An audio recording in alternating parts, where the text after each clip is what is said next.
Here are some of our tips for extended stays for RV living full-time.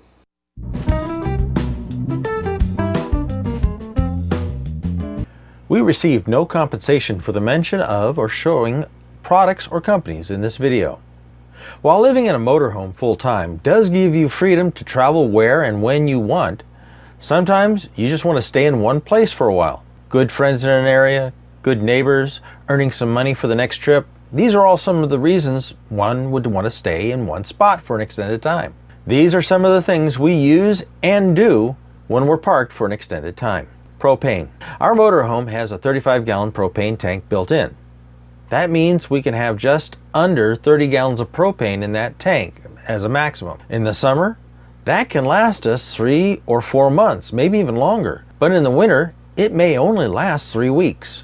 If we're traveling, it's really not a problem.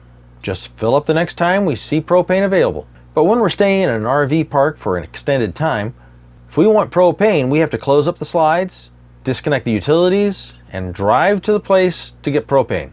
While this may not take long, it may not fit into our schedule. So we installed the Camco 4-port brass T soon after moving into the motorhome. A link is in the description below. This mounted between the vapor valve of the tank and the pressure regulator.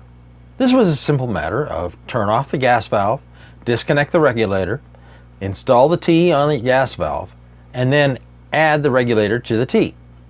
When traveling or when just using the main tank, the hose is removed and a plug fits in the port for the hose.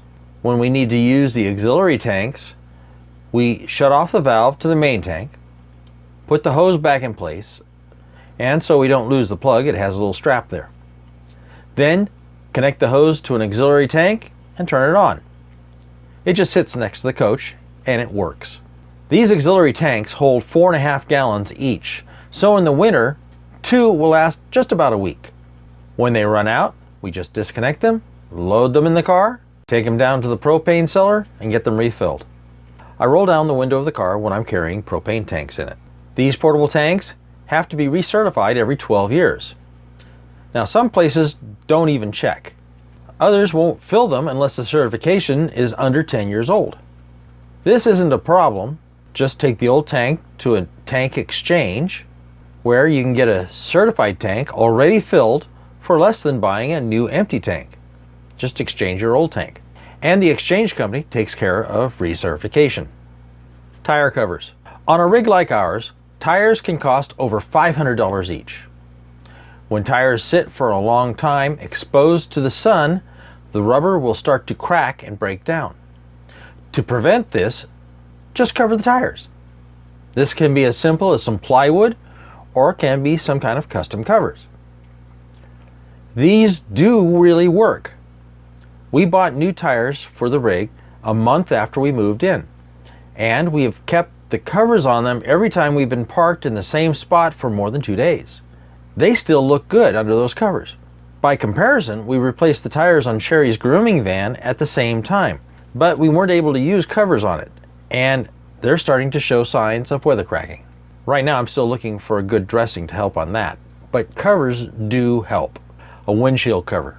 A year ago we did a review on the ADCO windshield cover that we use, and we're still using it, and it has helped tremendously to make extended stays much nicer. A link to the video is in the description below. This is one of our tips here because it helps so much. Really, any cover on the outside of the windshield glass helps to keep it cooler inside. It can be a custom cover, it can be a generic cover like the one we have. Just cover the outside of the glass. The one we have also protects the wipers and prevents the dashboard from cracking from the UV light.